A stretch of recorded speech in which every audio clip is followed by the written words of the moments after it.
Mulainya, dan ini udah di-record.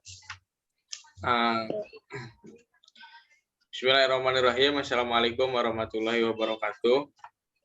Waalaikumsalam warahmatullahi wabarakatuh. Alhamdulillahirrahmanirrahim. Pada kesempatan kali ini, kami dari kelas PAIA akan mempresentasikan mata kuliah Psikologi Pendidikan yang berjudul Pandangan Behavioris tentang Pembelajaran.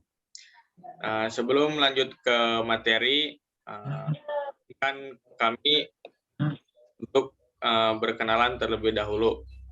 Nama saya Fajar Asidiki sebagai moderator dan rekan saya. Saya Sulis Nopianti sebagai pemateri pertama. Saya Sofia Ayudina sebagai pemateri kedua. Oke, lanjut saja ke materi yang pertama yang akan disampaikan oleh Teh Sulis. Kami persilahkan. Baik, di sini saya akan menjelaskan tentang teori belajar behavioristik. Pengertian teori belajar behavioristik adalah teori belajar yang mengedepankan perubahan perilaku peserta didik sebagai hasil proses pembelajaran. Terjadinya perubahan tingkah laku diakibatkan oleh adanya interaksi antara stimulus dan respon. Teori belajar ini berorientasi pada perilaku yang lebih baik. Di sini ada satu kasus, James adalah anak ke-6 dari 9 bersaudara. Dia menyukai banyak hal, misalnya musik rock, buku komik, basket, dan es krim. Akan tetapi, di atas segalanya, James suka mencari perhatian. James adalah seorang pencari perhatian yang ulung. Dia mendapat perhatian gurunya dengan menjawab asalan-asalan di kelas, melempar klip kertas dan penghapus ke arah guru, serta menolak menyerahkan tugas. Dia berusaha mendapat perhatian teman-teman sekelasnya dengan meledek mereka, mengancam dan menulis hal-hal yang tidak pantas di toilet sekolah. Di pertengahan tahun ajaran, perilaku James yang berlebihan secara rutin membawanya ke ruang kantor sekolah, tempat dia mendapatkan perhatian wakil kepala sekolah setidaknya seminggu sekali.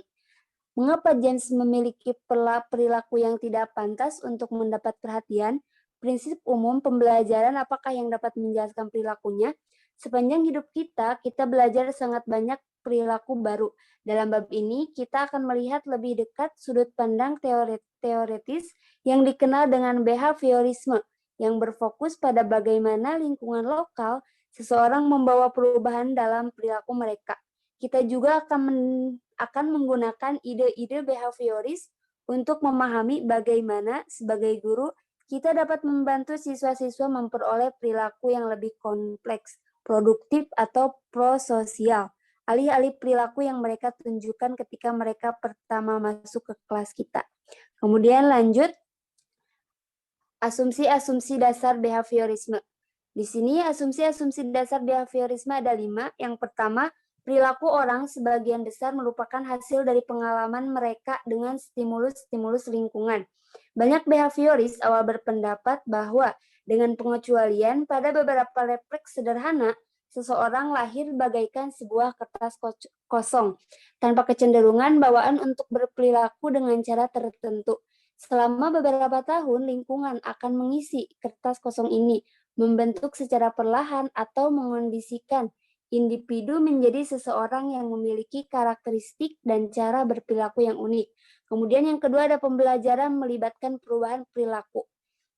Meskipun sebagian besar psikolog kontemporer menganggap belajar sebagai fenomena mental, banyak behavioris mendefinisikannya sebagai perubahan perilaku secara khusus.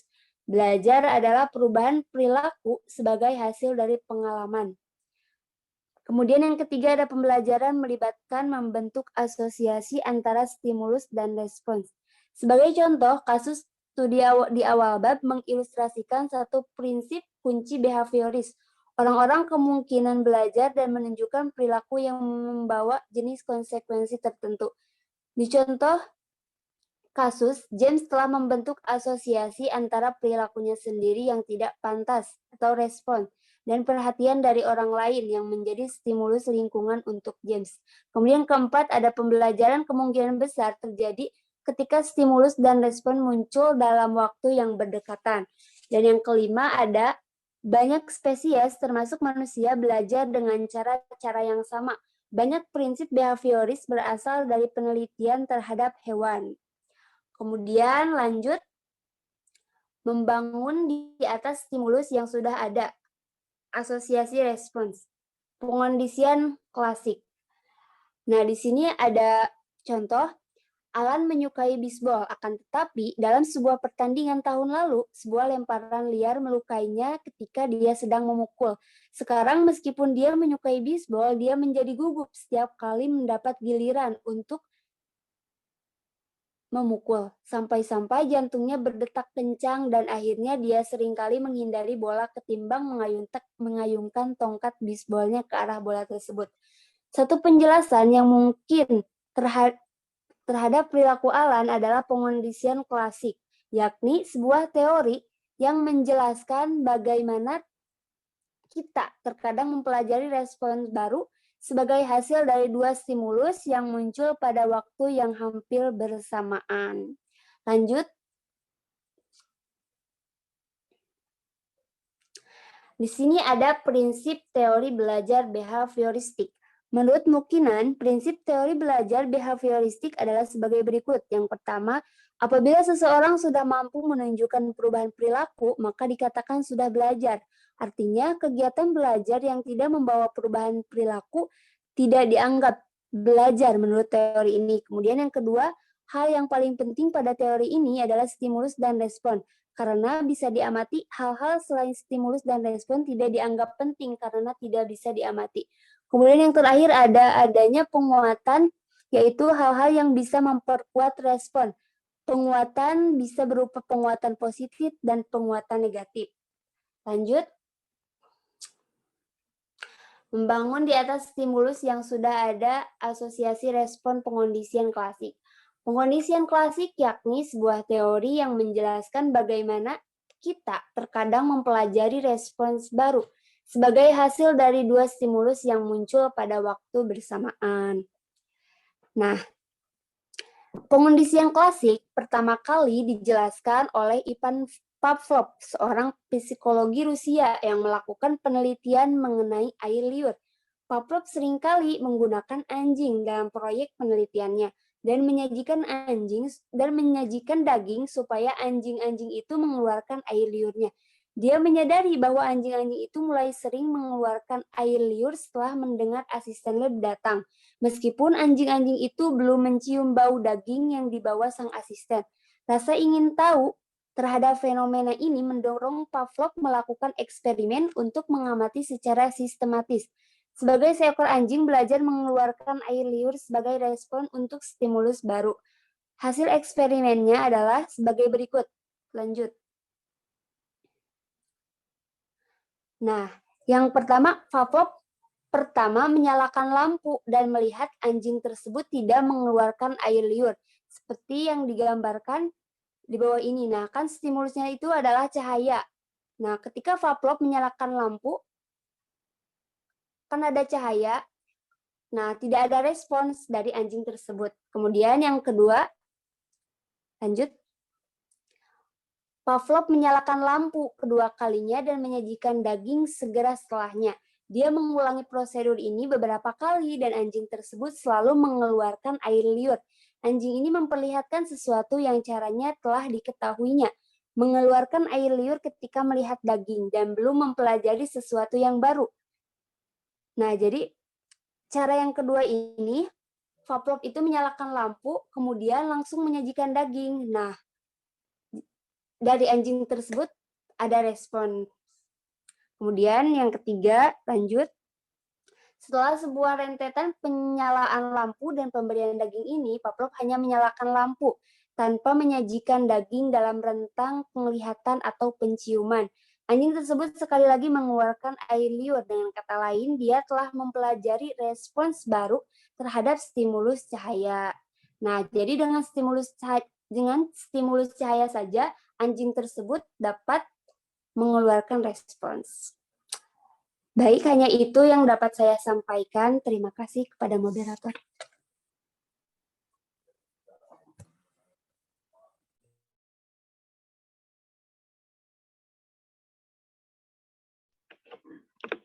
Baik, di sini saya sebagai pemateri kedua akan melanjutkan dari materi yang pertama, yaitu mengenai pengondisian klasik tentang respon-respon emosional. Sebelumnya, kita harus mengetahui dulu apa yang dimaksud dengan pengondisian klasik. Nah, pengondisian klasik merupakan jenis pembelajaran yang memiliki pengaruh besar pada sekolah pemikiran dalam psikologi yang dikenal sebagai behaviorisme, sebagaimana yang telah dijelaskan tadi. Kemudian, adapun menurut sebagian para ahli bahwa pengondisian klasik itu merupakan proses pembelajaran yang terjadi melalui asosiasi antara stimulus lingkungan dan stimulus alami. Pengondisian klasik dapat membantu kita memahami bagaimana seseorang mempelajari beragam respon tak disengaja, terutama respon-respon yang diasosiasikan dengan proses-proses fisiologi, emosi, dan aspek human functioning yang relatif tak dipikirkan lainnya. Nah, pengondisian klasik ini melibatkan antara stimulus dan respon, di mana maksudnya belajar merupakan akibat adanya interaksi antara stimulus dan respon. Seseorang akan dianggap telah belajar sesuatu jika dia dapat menunjukkan perubahan perilakunya. Menurut teori ini, dalam belajar yang penting adalah input yang berupa stimulus dan output yang berupa respon, di mana stimulus adalah apa saja yang diberikan guru kepada pembelajar, sedangkan respon berupa reaksi atau tanggapan pembelajar terhadap stimulus yang diberikan oleh guru tersebut. Proses yang terjadi antara stimulus dan respon tidak penting untuk diperhatikan karena tidak dapat diamati dan tidak dapat diukur. Yang dapat diamati adalah stimulus dan respon. Oleh karena itu, apa yang diberikan oleh guru atau stimulus dan apa yang diterima oleh pelajar atau respon harus dapat diamati dan diukur. Salah satu contohnya yaitu Bobby tidak masuk sekolah selama sebulan karena sakit. Ketika dia kembali ke sekolah, Bobby tidak tahu bagaimana caranya menyelesaikan tugas matematika tentang pembagian panjang. Setelah mengalami sejumlah pengalaman mengerjakan tugas yang membuat frustasi, dia mulai merasa cemas setiap kali mendapatkan tugas pembagian. Nah, jadi kita sebagai calon guru harus membentuk sebuah lingkungan kelas itu tempat stimulus-stimulus termasuk perilaku kita sendiri. Kemungkinan menimbulkan respon-respon seperti kesenangan ataupun semangat dari siswanya. Bukan ketakutan ataupun kecemasan yang muncul dari siswa. Ketika siswa mengasosiasikan sekolah dengan kondisi-kondisi yang menyenangkan, mereka dengan cepat belajar bahwa sekolah adalah tempat yang mereka inginkan. Akan tetapi, ketika mereka berjumpa dengan stimulus-stimulus yang tidak menyenangkan di sekolah, seperti adanya penghinaan, adanya bullying di hadapan orang banyak, atau frustasi dan kegagalan terus-menerus, mereka pada akhirnya akan belajar untuk takut atau tidak menyukai kegiatan tertentu, mata pelajaran tertentu, guru tertentu, ataupun sekolah secara umum.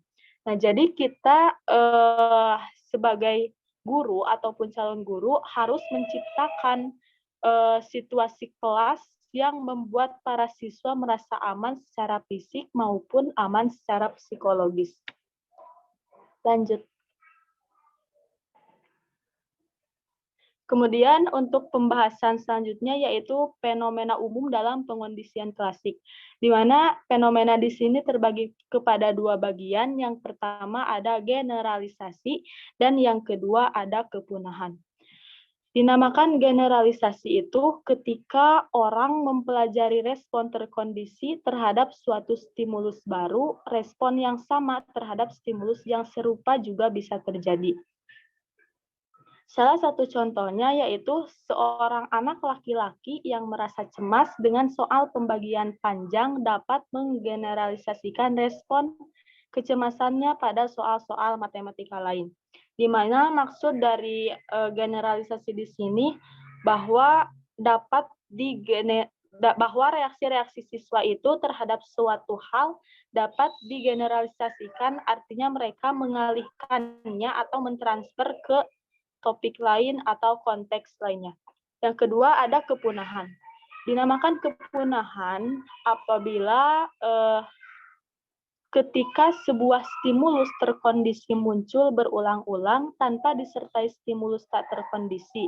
Misal, ketika pelajaran matematika tidak pernah lagi dihubungkan dengan kegagalan, atau ketika guru tidak pernah lagi diasosiasikan dengan penghinaan, maka respon-respon terkondisi akan berkurang dan pada akhirnya akan menghilang. Nah, dari contoh tadi, adanya kepunahan di sini yaitu telah terjadi, bahwa kepunahan dari contoh tadi itu telah terjadi. Kemudian lanjut untuk pembahasan yang selanjutnya, yaitu mengatasi respon emosional tidak produktif. Nah, salah satu cara efektif untuk menghilangkan reaksi emosional negatif terhadap stimulus terkondisi tertentu adalah dengan memperkenalkan stimulus itu secara perlahan dan bertahap selagi siswa merasa senang, rileks, atau merasa baik-baik saja. Maksudnya, jadi ketika sebuah topik ataupun tugas tertentu membangkitkan kecemasan, maka kita sebagai calon guru harus menghadirkan topik atau tugas tersebut perlahan dan bertahan selagi pembelajar merasa senang dan rileks. Contoh, Bobby terlampau cemas setiap kali mendapatkan soal matematika. Nah, kita bisa kembali ke soal-soal yang sangat mudah yang mampu diselesaikannya dengan cepat dan secara bertahap, menambah tingkat kesulitan tugasnya begitu dia menunjukkan kompetensi dan kepercayaan diri yang lebih besar. Lanjut. Kemudian, belajar dari konsekuensi pengondisian instrumental. Ketika perilaku pembelajar meningkat atau menurun, sebagian hasil dari konsekuensi-konsekuensi yang disebabkan oleh perilaku-perilaku tersebut, pengondisian instrumental sedang terjadi.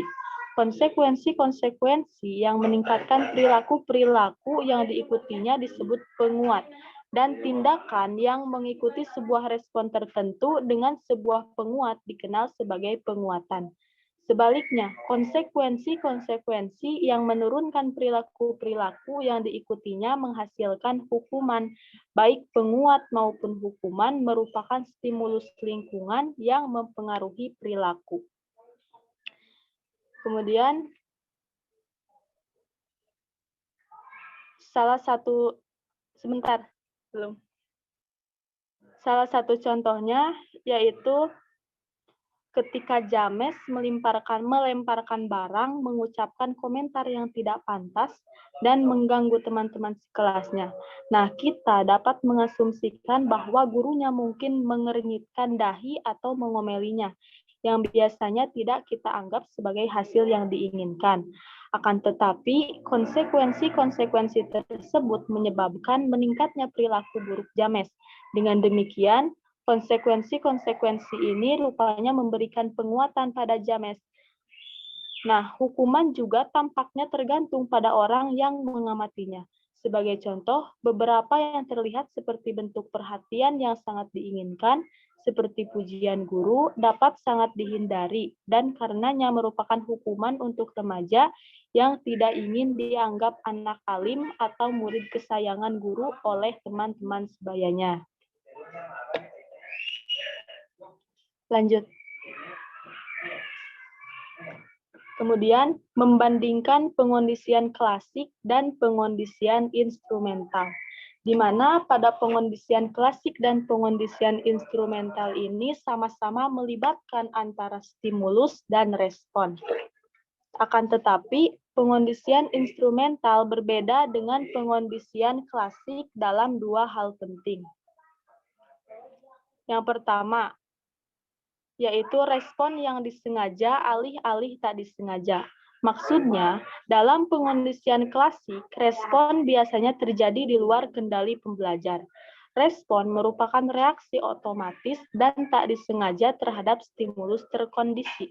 Akan tetapi, dalam pengondisian instrumental, Pembelajar memiliki kuasa untuk membuat keputusan yang diinginkan mengenai respon yang dilakukan. Contohnya, dalam studi kasus di awal bab, James dapat memilih untuk berkomentar, tidak pantas atau tidak melemparkan pesawat kertas, atau mengejek teman-teman sekelas. Tidak ada satupun dalam lingkungan kelasnya yang memaksanya melakukan perilaku tersebut. Kemudian yang kedua ada pembelajaran terjadi sebagai hasil dari suatu stimulus yang muncul setelah alih-alih sebelum respon. Maksudnya, pengondisian klasik dihasilkan dari pemasangan dua stimulus.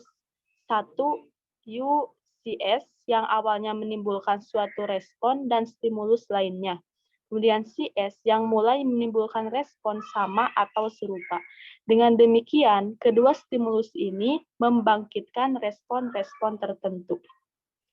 Akan tetapi, dalam pengondisian instrumental, pembelajar membuat gerakan pertama, dan sebuah stimulus lingkungan, baik penguat maupun hukuman mengikutinya. Contohnya yaitu seorang guru yang memuji siswanya hanya ketika mereka berperilaku baik, berarti sedang melakukan penguatan dengan kontingensi pada perilaku yang diinginkan. Sedangkan sebaliknya, guru yang menertawakan perilaku buruk siswa yang terus-menerus berarti sedang memberikan penguatan bahwa ketika respon yang bisa diterima tidak terjadi. Akibatnya, perilaku siswa kemungkinan tidak membaik. Mungkin sekian dari saya. Terima kasih kepada moderator. Silakan lanjutkan kepada pemateri selanjutnya. Ya, di sini selain saya sebagai moderator, saya juga menjadi pemateri yang ketiga.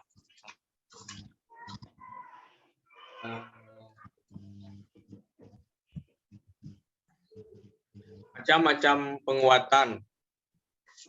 Di sini dijelaskan penguat muncul dalam berbagai bentuk dan ukuran. Dan penguat yang berbeda bisa efektif untuk individu yang berbeda. Poin pertama yakni penguatan utama dan sekunder. Penguatan utama berhubungan dengan pemenuhan kebutuhan biologis atau utama dalam arti tertentu. Afeksi fisik dan berpelukan dapat juga dikatakan sebagai kebutuhan biologis. Dan untuk remaja yang kecanduan obat terlarang, dosis berikutnya juga merupakan penguat utama. Penguat lainnya dikenal sebagai penguat sekunder. Tidak memuaskan kebutuhan psikologis apapun atau kebutuhan bawaan lainnya. Alih-alih pembelajaran untuk menghargainya, pujian, uang, nilai bagus, dan piala adalah contoh-contohnya. Stimulasi-stimulasi seperti ini dapat menguatkan seiring waktu melalui kaitannya dengan stimulus-stimulus lain yang telah memberikan efek penguatan. Sebagai contoh, jika pujian terkadang diasosiasikan dengan hadiah permen istimewa dari ibu, dan jika uang seringkali datang bersamaan dengan pelukan ayah, pujian dan uang pada akhirnya menjadi penguat dalam dirinya sendiri. Dengan cara ini, stimulus-stimulus yang tampaknya tidak menyenangkan dapat menjadi penguat. Lanjut ke penguat poin yang kedua, yakni penguatan positif dan negatif. Yang pertama, penguatan positif. Setiap kali sebuah stimulus khusus dihadirkan dengan sebuah perilaku dan perilaku tersebut meningkat sebagai hasilnya, maka penguatan positif telah terjadi. Jangan terkecoh dengan kata positif. Di dalam kasus ini, kata tersebut tidak memiliki hubungan dengan daya tarik yang menyenangkan atau yang membuat orang suka pada stimulus yang dihadirkan. Penguatan positif dapat terjadi bahkan ketika stimulus yang dihadirkan mungkin dianggap tidak menyenangkan atau tidak diinginkan. Kata positif di sini hanya berarti menambahkan sesuatu pada situasi yang bersangkutan. Sebagai contoh, beberapa siswa akan membuat sebuah respon untuk memperoleh pujian dari guru. Tetapi yang lainnya mungkin berperilaku dengan cara memancing omelan orang lain. Kebanyakan siswa akan belajar untuk mendapatkan nilai A, tetapi ada yang memang memilih nilai C atau bahkan V. Lanjut, salah satu dari stimulus tadi menjadi sebuah penguat positif. Berikut adalah contoh-contoh bentuk penguatan positif. Yang pertama, penguat konkret adalah sebuah benda yang dapat disentuh, misalnya makanan ringan, stiker, mainan, dan lain-lain. Yang kedua, penguat sosial adalah gestur atau tanda, misalnya senyum, perhatian, pujian, atau ucapan terima kasih yang diberikan seseorang kepada orang lain, seringkali untuk mengomunikasikan sesuatu yang positif. Yang ketiga ada penguat aktivitas. Adalah sebuah kesempatan untuk terlibat dalam aktivitas yang disukai. Siswa seringkali melakukan suatu kegiatan, bahkan sesuatu yang tidak mereka sukai. Kegiatan itu dapat memudahkan mereka melakukan sesuatu yang mereka sukai. Sebagai contoh, anak-anak dengan gangguan pemusatan perhatian dan hiperaktif kemungkinan dapat duduk tenang selama pelajaran jika mereka tahu bahwa melakukannya akan membuat mereka diperbolehkan terlibat dalam aktivitas yang lebih energik setelahnya. Yang keempat, ada penguat token. Adalah item kecil dan tidak signifikan. Misalnya keping poker, kertas warna yang ditandai khusus yang dapat digunakan pembelajar nantinya untuk membeli benda atau privilege yang diinginkan. Yang kelima, terkadang pesan sederhana bahwa sebuah jawaban itu benar atau suatu tugas telah dikerjakan dengan baik. Dalam kenyataan, terkadang bahkan umpan balik negatif dapat menguatkan jika keseluruhan pesan merupakan umpan balik positif. Yang selanjutnya ada penguatan negatif. Penguatan negatif melibatkan kehadiran sebuah stimulus. Penguatan negatif menyebabkan peningkatan suatu perilaku melalui penghilangan sebuah stimulus yang tidak menyenangkan. Setidaknya dari sudut pandang pembelajar, kata negatif di sini bukan merupakan pertimbangan nilai, melainkan hanya merujuk pada tindakan mengurangi, alih-alih menambah suatu stimulus-stimulus. Ketika orang membuat suatu respon untuk menghindari sesuatu dan frekuensi respon semakin sering sebagai hasilnya, berarti mereka sedang diberikan penguatan secara negatif. Bayangkan, misalnya Anda harus menyelesaikan tugas yang sulit dari satu mata pelajaran. Karena Anda tidak mau terlalu lama dibebani oleh tugas tersebut, Anda cepat-cepat menyelesaikannya dan menyerahkannya kepada instruktur sebelum tanggal pengumpulannya, atau diberikan kepada dosen, guru sebelum tanggal pengumpulannya. Nah, setelah menyerahkan, Anda merasa lebih baik, Anda telah menyingkirkan perasaan khawatir yang mengganggu itu. Jika Anda menyelesaikan tugas berikutnya dengan cepat juga, maka Anda telah diberikan penguatan secara negatif untuk perilaku menyelesaikan sesuatu sebelum batas waktu. Oke, lanjut ke poin yang ketiga, melihat penguatan dari sudut perkembangan. Preferensi anak-anak untuk beragam jenis penguatan cenderung berubah seiring bertambahnya usia. Sebagai contoh, penguatan konkret, misalnya stiker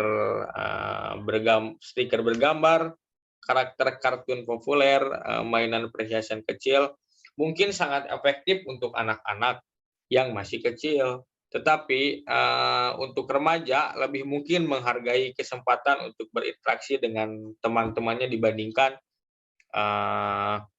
stiker gambar, atau mainan perhiasan kecil lainnya. Lanjut, yang selanjutnya yakni beragam bentuk hukuman. Bentar.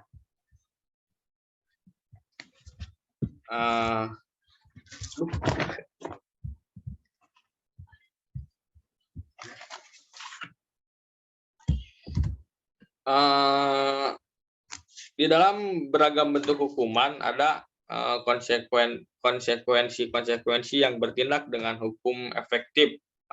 Sebagai aturan umum, kita sebaiknya menerapkan hukuman yang ringan di kelas. Berikut adalah beberapa konsekuensi ringan yang dapat menjadi efektif dalam mengurangi perilaku-perilaku yang tidak diinginkan di kelas. Yang pertama, teguran verbal.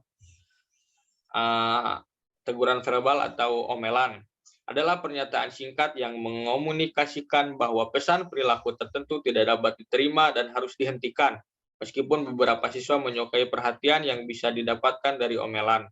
Seperti pada studi kasus, seperti sebagian besar siswa menganggap teguran verbal tidak menyenangkan dan menyakiti hati. Selanjutnya, konsekuensi logis adalah sesuatu yang terjadi secara alamiah atau logis setelah siswa berperilaku tidak pantas. Dengan kata lain, konsekuensi logis merupakan hukuman yang cocok dengan tindak kejahatan. Sebagai contoh, jika seorang siswa merusak barang teman sekelas, ya, konsekuensi logisnya adalah siswa tersebut menggantikannya atau membayarnya. Lanjut ke time out. Adalah periode waktu tertentu ketika siswa tidak memiliki kesempatan untuk menerima penguatan yang bisa diperoleh teman-teman sekelasnya. Sebagai contoh, time out dapat berubah meminta teman-teman sekelasnya sebagai teman-teman sekelasnya. Nah, lanjut ke bentuk hukuman yang dapat merusak perubahan perilaku yang diinginkan. Beberapa bentuk hukuman biasanya tidak direkomendasikan karena memiliki efek samping yang merugikan, menyampaikan pesan kontraproduktif, atau sebenarnya bertindak sebagai penguat bagi beberapa siswa. Sebagai contoh, kebanyakan ahli tidak menganjurkan hukuman fisik untuk anak-anak usia sekolah dan penggunaannya di kelas dianggap ilegal di banyak tempat. Kita lanjut ke konsekuensi dengan penilaian beragam. Dua bentuk hukuman tambahan ini mendapatkan nilai beragam dalam hal efektivitasnya. Dalam berbagai situasi tidak diperbolehkan. Tidak diperbolehkan istirahat adalah konsekuensi logis bagi siswa yang gagal menyelesaikan tugas sekolah mereka selama jam reguler karena perilaku menghindar dari tugas.